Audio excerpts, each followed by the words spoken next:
Volvemos con más informaciones miércoles de Al Tú por Tú y en el estudio Conrado Quesada. ¿Cómo estás, mi Conrado? Qué gusto. Luis, qué gusto saludarte y gracias un miércoles más de darle el tú por tú. Así es. Saludos al Demian. Vamos con todo, cada vez creciendo más ahí, generando audiencia, temas, porque pues esto apenas va empezando. Demian, ¿dónde estás? ¿En Palacio Nacional? ¿O dónde estás? Buenos días. Circulando por las calles de la gran Ciudad de México, pero siempre atentos aquí pues al compromiso para llegar al tú por tú con ustedes. En la Gran Tenoch.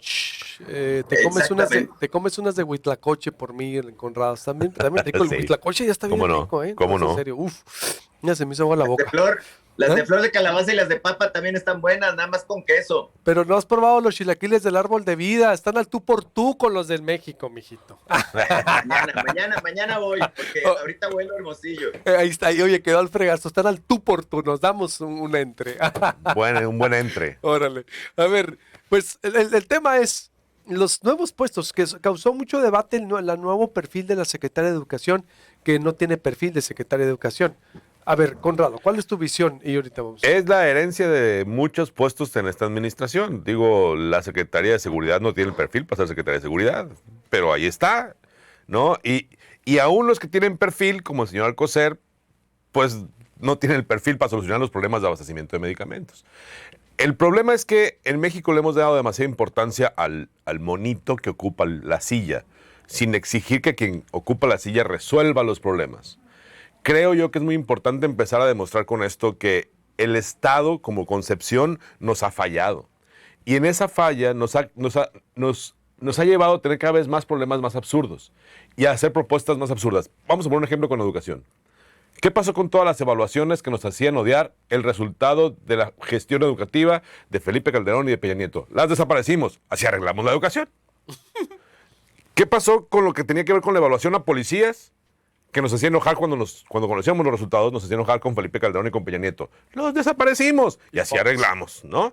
Entonces, tenemos una carencia de un Estado que planifique su función.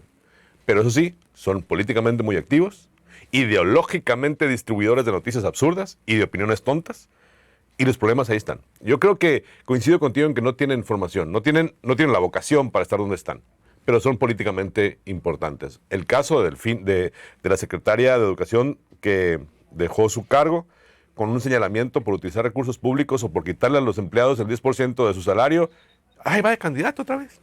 No pasa nada, porque nuestra sociedad política es cínica, ocupa los cargos porque les conviene y nosotros los defendemos porque son electoralmente atractivos. Es que esto sí es un absurdo, pues, ¿no? Estamos enfermos los mexicanos al tener ese tipo de situaciones sin elevar la crítica. Hoy podemos tener un titular de una dependencia que acusa a una empresa del incremento de precios cuando el incremento de precios es el resultado de una falla en la política económica y monetaria. Y todavía decimos, sí, es cierto, es que la gente más seca, todos son muy... No, no es así. Podemos escuchar a un subsecretario de Educación decir, vamos a quitar las farmacias que tienen consultorio médico porque nomás venden. A ver, ¿vas a beneficiar entonces a los grandes corporativos médicos nomás? ¿Cómo vamos a acudir con ellos? Tenemos gobiernos absurdos, resolviendo y haciendo propuestas absurdas. Y los problemas de seguridad, de economía, de calidad de educación, de calidad en salud, pues no se resuelven. Yo creo que por ahí tenemos, yo enfoco mucho mi crítica hacia ella. Demian, ¿cuál es tu opinión? Bueno, yo creo que en particular el nombramiento, a diferencia de lo que ustedes han manifestado, el nombramiento de Leticia Ramírez, uno de los nombramientos más importantes que ha hecho esta administración. Fíjense que, yo siempre he tenido la opinión, seguramente muy contraria, es lo común, de que la Secretaría de Educación tenía que estar en manos de los maestros, ¿verdad? Que realmente conocen las necesidades del aula, los que conocen a los alumnos. Ahora, sí coincido plenamente con esto del que habla Conrado, de que la educación en estos momentos está en el piso, y cómo no, después de 2 años de pandemia, nos estamos preparando para un regreso a clases, en condiciones muy adversas. Sin embargo, creo que es parte de la apuesta que hace el presidente Andrés Manuel López Obrador a recuperar el sector educativo, poniendo a la SEP en manos de alguien que conoce el sector. Ahora, yo les respondería con una pregunta, ¿y por qué no tiene el perfil de Leticia Ramírez? Es maestra, al final de cuentas, antes siempre estuvo la SEP en manos de economistas, manos de abogados, en manos de tecnócratas sobre todo. Incluso había uno que creía que la palabra leer se pronunciaba como leer, y eso no es bueno para la educación de los niños, ¿no? Eso sí, ¿cómo se llamaba? Sí, que lo corrigió una niña Aurelio incluso. Nuño. Aurelio Nuño, sí, que también la utilizó la SEP para... No se dice quiso leerle. ser candidato, híjola. Conrado, ¿cómo ves? A ver, esto es muy interesante. No podemos culpar a la pandemia únicamente del problema de la educación. La pandemia fue un caos. La decisión de cerrarlo todo fue lo que provocó la caída en la educación.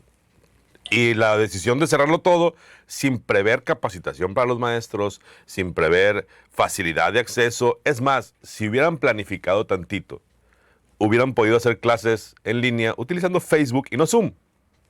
Y hubiera sido más barato. Pero no lo hicieron porque no planificaron. Tenemos que empezar a llevar esta discusión a un nivel donde dejemos lo que pasó ya atrás. Tuvimos a los peores funcionarios de México, nadie te lo va a discutir. Ya no vale la pena seguir hablando de los exfuncionarios que ya no están. Hay una propuesta, y esta es información que, por ejemplo, no se da a conocer, es un nuevo plan que trae la SEP. Es un plan anticolonialista, canijo. O sea, a ver, así vamos a mejorar la educación con un plan anticolonialista que combata el patriarcado y la... A ver, no. Los niños tienen que aprender a prepararse para lo que viene en el mundo. Ya no va a haber escuelas físicas en el mundo en los próximos 15 años. ¿Y aquí queremos seguir teniendo un plan anticolonialista que combata la violencia machista? A ver, ya, basta. Los niños tienen que aprender y deben llevar datos científicos, reconocer que la ciencia es lo único que nos permite encontrar soluciones, que nos permita trascender y resolver problemas. No ideología. Este es un plan piloto que trae la SEP, que va a aplicar esta maestra. No me vengan a decir a mí que cambio ay, si es que ahora sí es maestra, ahora sí está bien. Son simpladas, son concepciones ideológicas, vacías. No tenemos políticos que nos lleven o que nos den los resultados que exigimos los mexicanos. Demian, ¿qué con el plan? ¿Es parte del plan ese? Híjole, a ver, vamos a analizar. Bueno, el plan educativo que impulsa el gobierno de Andrés Manuel López Obrador sí busca dar una sacudida al esquema que tiene la educación. Ahora, yo, contrario a lo que manifiesta Prado, creo que naturalmente que tenemos que referirnos a la pandemia, puesto que apenas hoy el sector educativo está volviendo pues a la presunta normalidad. No olvidemos, mis amigos, que la UNAM, la gran institución rectora de la educación de nuestro país, el alma mater de todos los mexicanos, pues apenas acaba de volver a clases presenciales hace escasas 10 días, ¿no? Y bueno, también tenemos que entender y aceptar que en particular el sector de educación básica, con respecto a lo que es escolar, primaria, secundaria, apenas el próximo día 29 regresa a las clases presenciales. Entonces, creo que ya podamos hacer una prueba o una etapa superada. Creo que es importante medir cuál es la estrategia. Pensemos en Tuma, que es el actual embajador de Estados Unidos y quien fue el primer secretario de Educación de AMLO. Para muchos, él sí daba el perfil. Pagó la implementación de todo el plan precisamente para atender la situación de la pandemia, tomó las clases a distancia. Yo creo que él fue el que orquestó un desastre, planificó, no hizo las cosas de la manera correcta. En el caso de la maestra Delfina Álvarez, bueno, es político, apuesta del acuerdo para gobernar el Estado de México, bueno, pues es punto de aparte. Cada uno puede tener empatía o no simpatizar con ella. Sin embargo, bueno, fue una especie de cargada de despacho de parte del presidente en lo que llegaba el momento para que se fuera la campaña por el Estado. Pero es que eso es precisamente lo que yo no comprendo, Demian. A ver, si la señora Delfina fue una encargada de despacho, todos estos años quiere decir que al señor presidente le importa un carajo la educación. O sea, no puedes tener un funcionario como encargado de despacho nomás porque no te importa el tema. Al final, creo yo que la educación es lo que... Bueno, si vamos a pensar que el Estado es responsable de la educación para garantizar una equidad social y tenemos una encargada de despacho que nomás funcione políticamente, tenemos entonces una payasada de educación. Ese es el tema y ese es el gran tema del sistema mexicano. Si yo entendiera, fíjate, yo podría entender que la pandemia fue un problema si al sector educativo público le hubiera pasado como al sector educativo privado, que tuvieron que bajar sus colegiaturas, tuvieron que adaptarse a los costos y tuvieron que maladministrar lo que perdieron, porque además mucha gente, al ver que ya no iba a haber clases presenciales, pues mejor mandaron a todos sus hijos a la escuela pública. Pero a diferencia de eso, el sector público mantiene los recursos porque su modo de financiarse es coactivamente a través de los impuestos.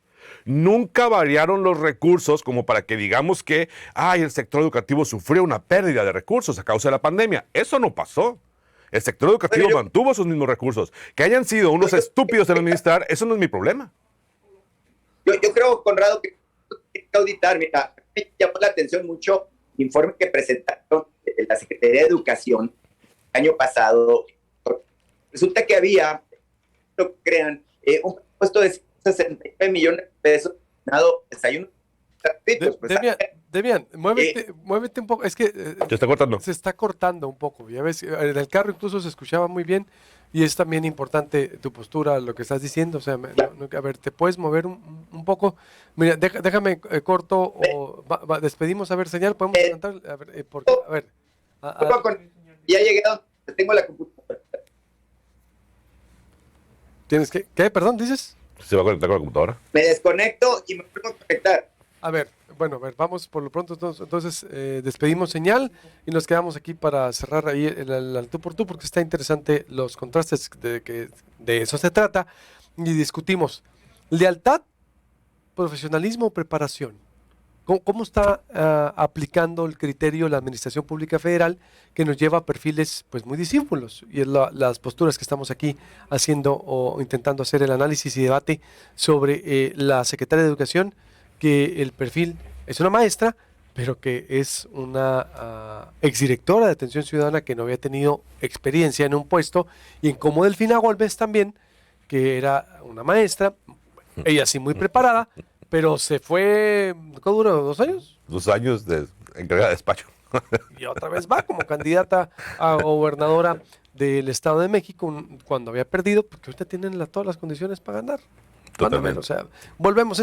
Bueno, no se va, esto es al tu por tú. Estamos, bueno, se está conectando Demian, no sé si todavía Demian esté por ahí, bueno, lo estamos un poco ampliando, pero pues parte de los retos del país, pues, o sea, Sí, ¿cómo cambió? Porque también la oposición no ha sabido ser una alternativa. Hay un debate, yo creo que hemos perdido la discusión. Yo creo que por esto este foro es debate de serio, podemos decir todo, pero decía Buscali el lunes, yo ya no le contesto a medios de México porque pues ya todo es odio o todo es Amor. amor, Sí. o se está perdiendo incluso el debate de la discusión pública, es lo que preocuparía. De hecho, tono, ve Twitter, ya a mí me da flojera Twitter, me da en sentido de ponerme a discutir con alguien. De hecho, es muy chistoso. Porque no hay contrastes en las visiones. Solamente hay odio. Hay mucho coraje, hay mucho resentimiento, pero no existe una propuesta sólida que te permita decir, oye, esto está interesante. Todo el mundo maneja diferentes tonos del mismo color, para explicarlo de una forma muy sencilla. Cuando hablamos de estas circunstancias que vemos, yo no tolero en lo personal ver a los funcionarios públicos como estrellas, porque son empleados públicos. Todo lo que ellos administran se obtiene de un sistema coactivo de ingreso de recursos, que se llaman impuestos. Ellos tienen que funcionar de una forma recta. No podemos seguir aplaudiéndolos como, ¡ay, qué suave, ya tenemos nuevo funcionario! ¡Ay, qué suave, ya se va de candidato! ¡Ay, todo gira alrededor de esa dinámica! Y eso está mal. Ya está Demian. Demian, adelante. Bueno, yo les decía que tengo, ya se oye, ¿verdad? Ya, muy bien. ¿Qué diferencia? No, es que las calles aquí son, en una calle hay buena señal, en la otra no. Entonces, bueno, aquí estamos. El asunto es, mi opinión al respecto es que evidentemente tenemos fuertes problemas, hablando del sector educativo, ¿no? Y en este caso, Andrés Manuel López Obrador está convocando a Leticia Ramírez, una persona de su entera confianza, justamente con la búsqueda de atender con una estrategia diseñada en el mismo Palacio Nacional, lo que tiene que ver primero con el regreso a clases, ¿no? Ya el asunto de lo que hizo Delfina Gómez Álvarez, que le tocó administrar seguramente a la SEP en la peor etapa para el sector educativo, cuando no había clases, bueno, pues creo que sí es un asunto lamentable y cuestionable. Yo les decía que yo creo que se debe de auditar puntualmente lo que se hizo en ese periodo, no solo por Delfina Gómez, yo creo que en Sonora, por ejemplo, poniendo un ejemplo, yo les decía que hubo un presupuesto de 169 millones de pesos el año pasado para desayunos escolares gratuitos. Ahora, ¿cómo le das desayunos escolares gratuitos a alumnos que no existen? Porque todos estaban en su casa tomando clases a distancia. Es parte de las paradojas donde yo veo precisamente que la educación, lamentablemente, en manos del sector público o del sector privado, se sigue viendo como un gran y muy jugoso negocio. Y creo que esa es una parte muy cuestionable al respecto. Sí, completamente de acuerdo. Yo creo que en ese punto en específico tenemos que exigirle a todo el sector público que administró los recursos de la educación durante esos años qué hicieron con el dinero. Porque si tú revisas las escuelas, ni siquiera tienen mantenimiento, ni tienen las condiciones propias. Uno de los grandes problemas para volver a clases es que las escuelas no están en condiciones. Pero el sector educativo mexicano siguió recibiendo recursos públicos año tras año. Y no sabemos qué pasó con ese dinero, no sabemos cómo se utilizó. Entendemos que los maestros siguieron recibiendo su salario y todo eso es normal. Pero ¿y lo demás? ¿Dónde están los otros programas educativos? ¿Cómo se utilizó el recurso? Eso no lo sabemos, ni a nivel local, ni a nivel federal. Y en eso radica mi crítica. La educación no es que sea un negocio, es que es un servicio. Y como servicio tiene costos. Entiendo que se tienen que sufragar esos costos, pero no se sufragaron al 100% en 2 años. ¿Por qué no estamos en condiciones de volver? La educación pública, a diferencia de la privada, recibió los recursos. ¿Por qué no estamos en condiciones de volver? ¿Qué pasó con el dinero? No sabemos. Ahora, sí sabemos que la que se va utilizó recursos públicos cuando trabajó en un municipio. Eso sí sabemos. Y aún así, ahí va de candidato otra vez. Y es más, estoy seguro. La gente dice que es suave que va a ganar Morena en el Estado de México con el final. Sí, claro que es suave. O sea, está bien, pues, es partido, es color nomás. Bueno, a mí no cabe ninguna duda de que Morena y sus aliados van a ganar el Estado de México, claro. Pero ese es debate aparte, ¿no? El asunto es que yo creo que ahorita comentaban antes del corte este asunto de, por ejemplo, esta determinación que toma, por ejemplo, la Secretaría de Salud, ¿no? De revisar lo que tiene que ver con los consultorios anexos a las farmacias. Y es un tema muy interesante, que yo creo que tendremos que someter a un debate y a un análisis público, porque, tiene sus asegúnes, ¿no? Habrá muchas personas, incluido su servidor, que hayan tenido que recurrir a uno de esos consultorios precisamente por la cuestión de la urgencia y sobre todo en la pandemia, que en los hospitales no te atendían. Si no tenías COVID, no te recibían, no te querían ver para cualquier otra cuestión. Entonces creo que esta posición que maneja Hugo López-Gatell, que él sí da el perfil, por cierto, que es doctor epidemiólogo experto en lo que ustedes quieran,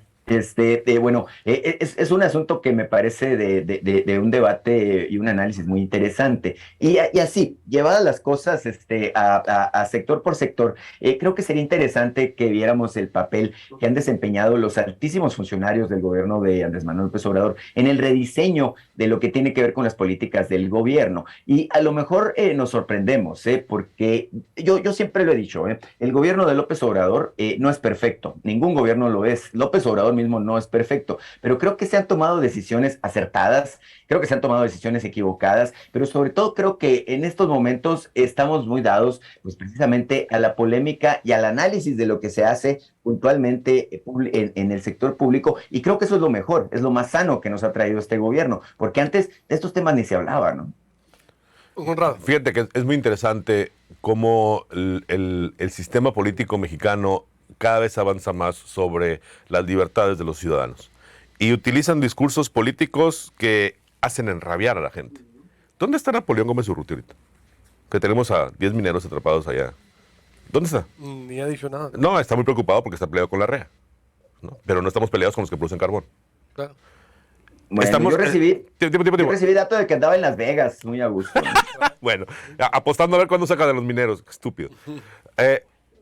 ¿Dónde están todos los temas que tienen que ver con el COVID y con el abastecimiento de medicinas, que sigue siendo un tema pendiente, reconocido por el presidente, reconocido por el secretario, reconocido por diputadas? Y ahora queremos cerrar farmacias, consultorios de farmacias, que te guste o no te guste, cumplen una función y es decisión plenamente personal ir o no ir a uno de esos consultorios. Están pasando por la libertad de las personas para hacer negocio y para utilizar recursos públicos y para poder acceder a servicios. No es que Andrés Manuel López Obrador está haciendo una propuesta, es que Andrés Manuel López Obrador y su gobierno está haciendo algo incorrecto. Y creemos que cuando se hace una crítica es porque la gente pierde beneficios. Todavía sigue pensando que se pierden, ¿cómo dicen? Perdiste tus beneficios por ser parte del sistema. No, es que al final de cuentas, cada decisión que toma la sociedad política va en impacto en nuestras libertades. Y eso es lo que tenemos que cuidar. Si van a modificar el tema educativo y el tema de contenidos educativos, eso tendría que estar siendo consultado. Tendría que estar siendo revisado por expertos. No tendría que ser un tema ideológico, cargado de conceptos que ni siquiera científicamente se pueden comprobar. Si vamos a tener modificaciones en puestos, bueno, tendríamos que saber cuál fue el proceso para seleccionarla, ¿no? ¿Por qué ella? ¿Porque es muy leal? ¿Por eso va a ocupar un puesto tan importante como titular de la Secretaría de Educación? Es que eso es lo que tendríamos que estar discutiendo, independientemente de que podemos o no celebrar lo que es Andrés Manuel López Obrador. Bueno, hasta la fecha la decisión de quienes integran el gabinete es del presidente o del gobernador o del alcalde, ¿verdad? Es decir, no existe un proceso en el que los ciudadanos se insaculen o los diputados, el Poder Legislativo, no, hombre, estaría peor la cosa, insaculen que no van a ser los funcionarios, ¿verdad? El asunto de fondo es que normalmente los gobernantes deciden en función de a quién le tienen confianza, a quién le ven el perfil, y yo entraría incluso pues a un debate que ya se acerca, ¿no? En Sonora. El gobernador, por ejemplo, ya dijo que ahora que se acerca el cierre de su primer año en el gobierno, va a hacer cambios. Y bueno, creo que sería interesante, se los propongo como mesa para la semana que viene. viene. Fíjate que sí. Ya vamos a ver quién es quién, ¿no? Dentro del gabinete de Alfonso Durazo. Creo que estará bastante interesante y bastante divertido. Ya dijiste, la próxima semana. Conclusión, entonces. Necesitamos los mexicanos tener funcionarios que nos lleven a construir el país que queremos. Pero el asunto es que los mexicanos no sabemos qué país queremos. No va a cambiar esto mientras nosotros no entendamos qué queremos como país, para poder exigir ese camino. Los mexicanos tenemos confusa la idea de construcción de un país. Creemos que es el político a través del Estado quien nos va a solucionar la vida. Y eso no es cierto. Cuando le damos al político el poder para solucionar nuestra vida, le estamos dando las bases para que pase por encima de nuestras decisiones. Necesitamos políticos que nos dejen tomar nuestras propias decisiones y construir nuestro propio camino para construir nuestras vidas. No que nos digan cómo nos colonizaron, cómo hacemos negocio, a qué hospital vas o a qué consultorio vas, qué medicina compras o cuál no. Todas esas cosas son absurdos, que nos confrontan. Aumentan la confrontación, nos hacen sentir miembros de un sector u de otro, siguen con la idea de la lucha de clases y eso nos tiene confrontados. Estamos utilizando las diferencias entre tu calidad de vida y la mía para decir, yo soy pobre porque tú eres rico y necesito que venga el Estado a sancionarte. Nos tienen confrontados porque la política va en sentido contrario. Bueno, yo en descarga a la posición polémica que da el doctor López-Gatell, que no es contra el doctor Simi, ni mucho menos. No, claro. Tendré que decir que fue a pregunta expresa, ¿no? De una de mis compañeras ahí en la conferencia mañanera, ¿no? Entonces el doctor López-Gatell, pues dijo lo que opina, ¿no? No necesariamente dijo que van a mandar quitar los consultorios, dijo que se va a revisar. Ahora, yo repito, creo que el tema de la decisión en específico sobre la maestra Leticia Ramírez, me parece una decisión acertada, interesante, y yo creo que tenemos que darle el beneficio de la duda. Es una maestra muy comprometida, una persona que fue dirigente sindical en su momento, la sección 9 del CENTE, también fue, integrante de la CENTE, la Coordinadora Nacional de Trabajadores de la Educación. Entonces ha estado, válgame pues, de los dos lados, una persona de lucha. Ahora yo quiero verla justamente en la función de administrar lo que es la educación pública en nuestro país. Un tema que requiere de muchas agallas, requiere de mucha determinación y sobre todo de mucha capacidad de gestión. Esta capacidad de gestión, afortunadamente, Leticia Ramírez la tiene. Acuérdense que es quien ha acordado con el presidente todos los días, bueno, pues de más o menos cuando se acaba la mañanera y de frente y digamos hablándole de tú. Así que bueno, creo que el asunto de la gestión y que le haga caso el presidente para las cosas que se tienen que hacer en este momento es algo que podemos dar por sentado. Una última cosa, nomás rapidito. ¿Cuánto tiempo le damos? 6 meses, hay que ver que el proceso de regreso a clases. Ok, porque ya van 4, la seguridad pública está peor, la economía está peor, la salud está peor. 6 meses, va. Espero 6 meses. Pero, ¿tú crees que la seguridad pública esté peor? Totalmente. Eso es otro tema de debate. Totalmente. Hoy el presidente presentaba una serie de resultados adelantados al informe del viernes y que para él son datos muy alentadores. Pues entonces es donde tenemos que observar, bueno, con cierto matiz los datos. Los otros datos, claro. Bueno, pues ese es otro tema. Ya tenemos 2 temas agendados, Durazo y la seguridad. La seguridad. Tiempo nos hace falta. Exacto. Gracias. Gracias, Demian. Abrazo, nos vemos. Saludos, ¿Cuándo Demian. vienes? Ya vente Saludos. por acá. ¿Cuándo vienes? Vuelo, en un ratito sale mi avión, por eso andaba en el taxi ahorita, y ahorita tengo que agarrar mi maleta y salir corriendo al aeropuerto. Órale. Pero bueno, aquí estamos siempre al pie del cañón, al tú por tú. Órale, ya estás. Gracias, buenos días. Gracias. Gracias, Luis. Saludos, Próximo Demian. miércoles nos vemos.